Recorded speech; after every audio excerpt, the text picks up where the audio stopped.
Je sortais avec ma petite amie au moment du décès de mon oncle. Il était comme un père pour moi, donc cette perte m'a profondément touchée. Je n'ai pas eu mon père en grandissant, mais son frère est intervenu pour être l'exemple dont j'avais besoin. Quand il est mort, je me suis retrouvée avec ce sentiment terrible, comme s'il n'avait pas eu le temps de m'enseigner tout ce que j'avais besoin de savoir. Je me sentais perdue. Il m'était difficile de fonctionner, et je savais que je n'étais pas là pour ma petite amie comme d'habitude. Nous avions l'habitude de sortir souvent et de nous faire rire, mais rien de tout cela ne se produisait. Elle n'avait pas peur de partager sa déception face à mon comportement. Elle a dit que je ne devenais pas l'homme dont elle avait besoin à ses côtés. À cause de cela, elle a suggéré que nous fassions une pause jusqu'à ce que j'aille mieux. C'était la dernière chose que je voulais, et ne pensez pas que je n'ai pas réalisé à quel point ma petite amie était cruelle. C'était le summum des signaux d'alarme, mais à ce stade, j'avais très peu de capacité mentale pour gérer des conversations profondes et honnêtes. Je pouvais à peine formuler des pensées, mais je savais que je voulais qu'elle soit là pour moi. Je voulais qu'elle passe la nuit et prenne soin de moi jusqu'à ce que je voie de l'espoir pour l'avenir, mais elle ne s'est pas portée volontaire. Elle a fait le contraire en me quittant. Je suppose qu'une partie de moi était trop embarrassée pour lui demander de rester ou montrer le moindre signe de faiblesse, alors je l'ai laissée partir. Après les funérailles de mon oncle, elle m'a demandé si j'allais mieux. Je lui ai dit non et j'ai commencé à voir à quel point cette fille était égoïste et inattentive. Quelques semaines plus tard, je n'avais pas beaucoup entendu parler d'elle, mais je supposais qu'elle était toujours ma petite amie. Je voulais lui proposer un rendez-vous, mais j'étais toujours très triste, et je savais qu'elle le sentirait en moi. Du jour au lendemain, une amie de mon lycée m'a appelé. Cela faisait des années que je n'avais pas eu de ses nouvelles personnellement, mais nous étions amis en ligne.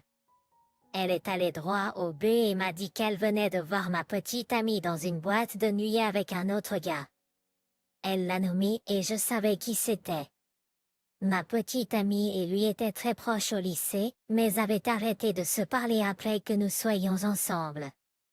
Maintenant, on me disait que ma petite amie racontait à ses amis qu'elle et AP étaient de nouveau les meilleures amies. Je l'ai appelée et lui ai demandé si elle voyait un autre gars. Elle a admis qu'elle passait du temps avec AP, mais ce n'était pas comme s'ils se voyaient.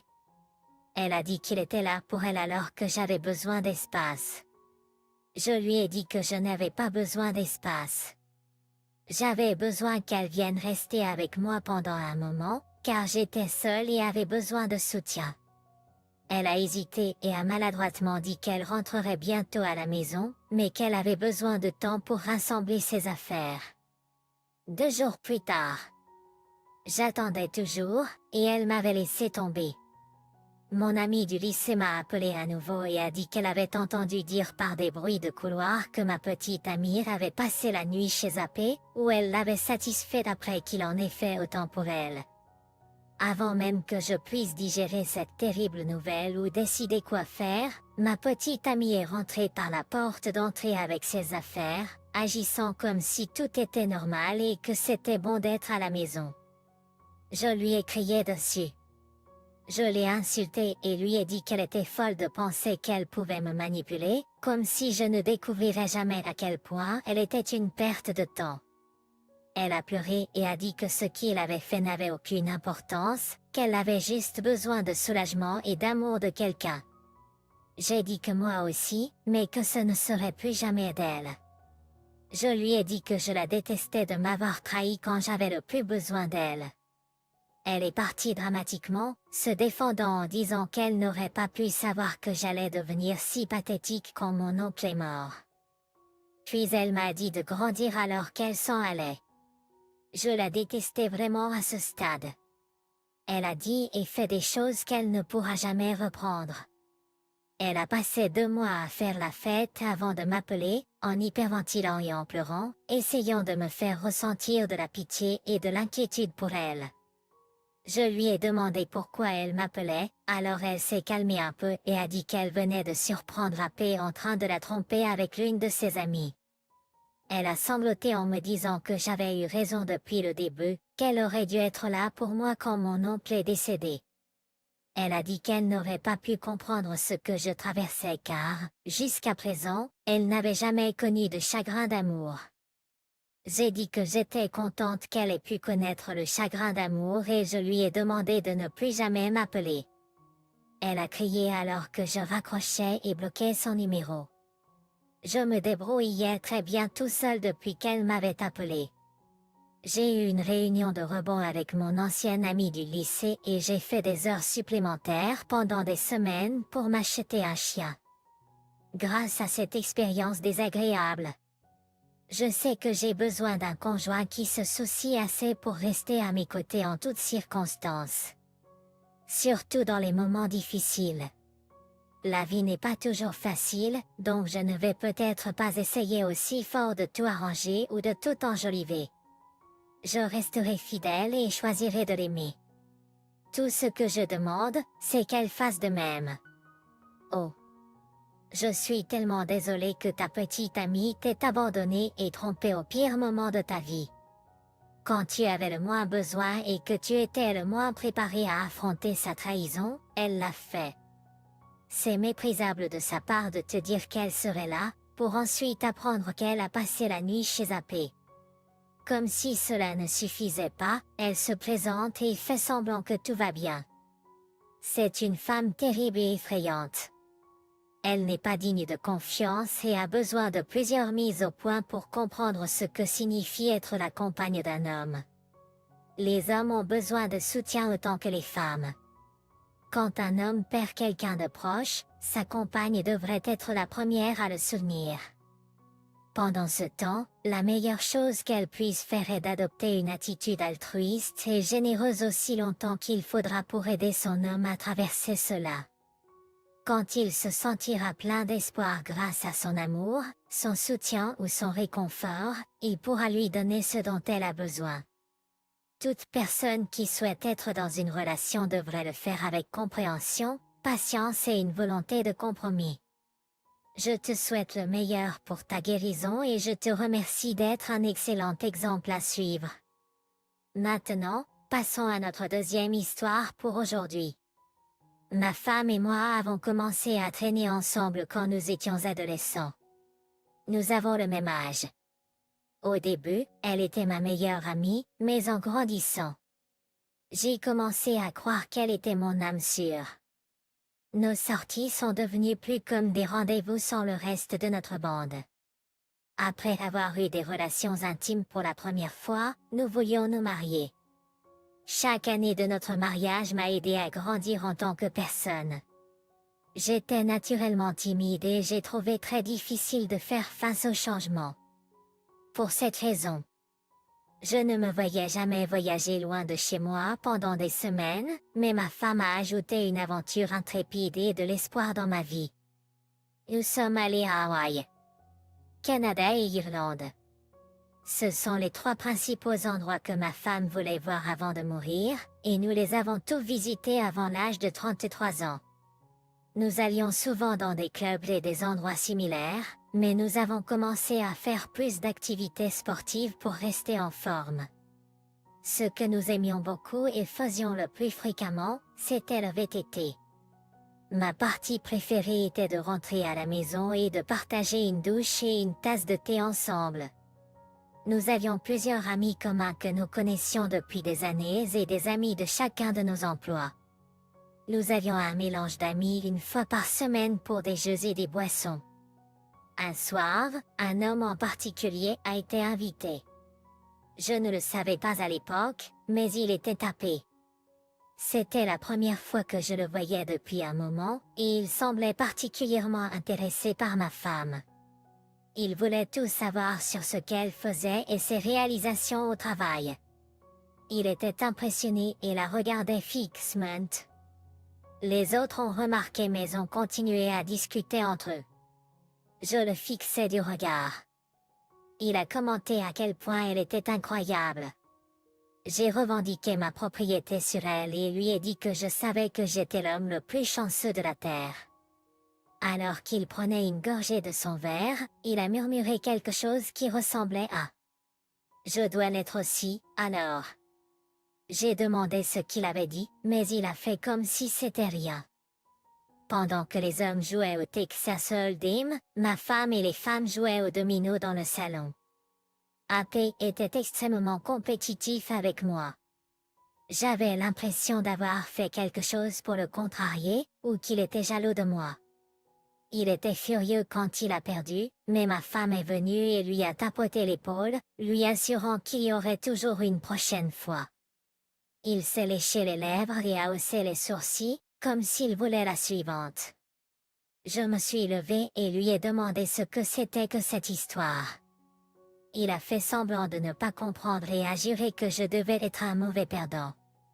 Je me suis penchée sur lui, lui disant qu'il était simplement contrarié que j'aie une femme dont il ne pouvait que rêver. Il s'est levé, alors nous avons commencé à crier l'un sur l'autre. Plusieurs de nos amis, y compris ma femme, nous ont séparés et apaisés. Dehors. Je me confiais à mon meilleur ami sur les choses qu'Apé avait faites et dites, et sur le malaise que je ressentais dans sa présence. C'est là que j'ai vu par la fenêtre. Apé a attiré ma femme contre lui, hanche contre hanche, front se touchant. Elle a souri avant de le repousser en jouant, pour qu'il la suive. Elle semblait être taquinée par quelqu'un qu'elle aimait tendrement. J'étais extrêmement perturbée. Ce moment m'a hanté pendant des jours. J'ai essayé de le justifier de toutes les manières possibles, mais cela ne semblait tout simplement pas correct.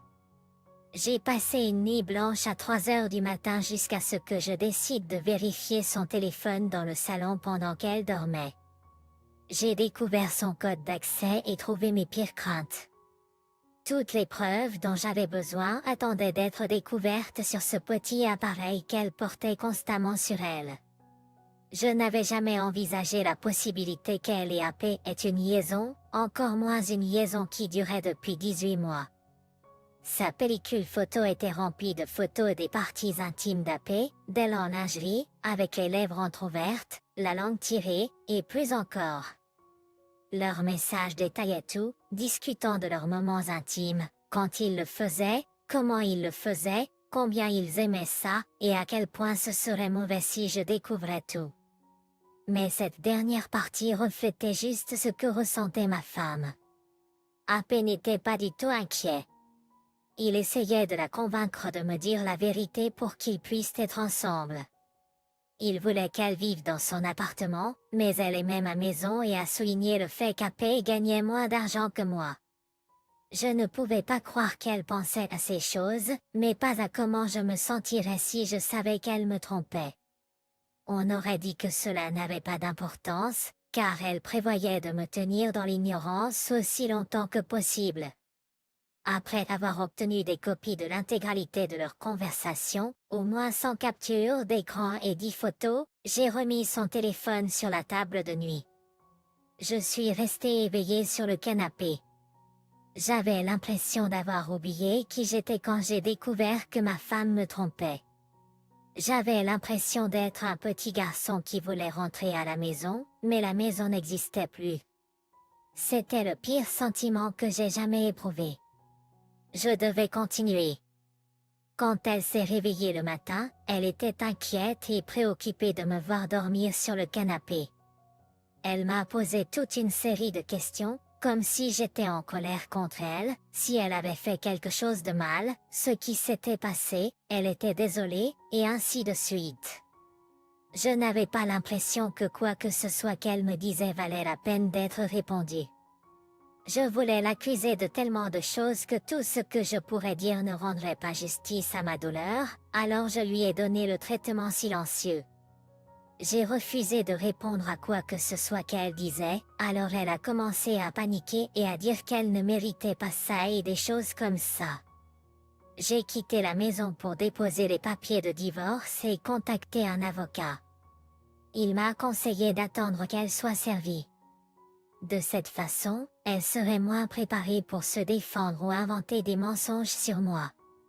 J'étais à la maison avec elle, assis sur le canapé avec la télévision éteinte quand il y a eu un coup à la porte. Elle a été servie. Elle m'a regardé avec de grands yeux larmoyants, très confuse. Elle m'a supplié de lui donner des réponses maintenant. Elle s'est mise à genoux devant moi et a voulu savoir pourquoi. J'ai cédé à sa performance dramatique et lui ai dit qu'elle ne représentait plus rien pour moi. C'est pourquoi je divorçais d'elle.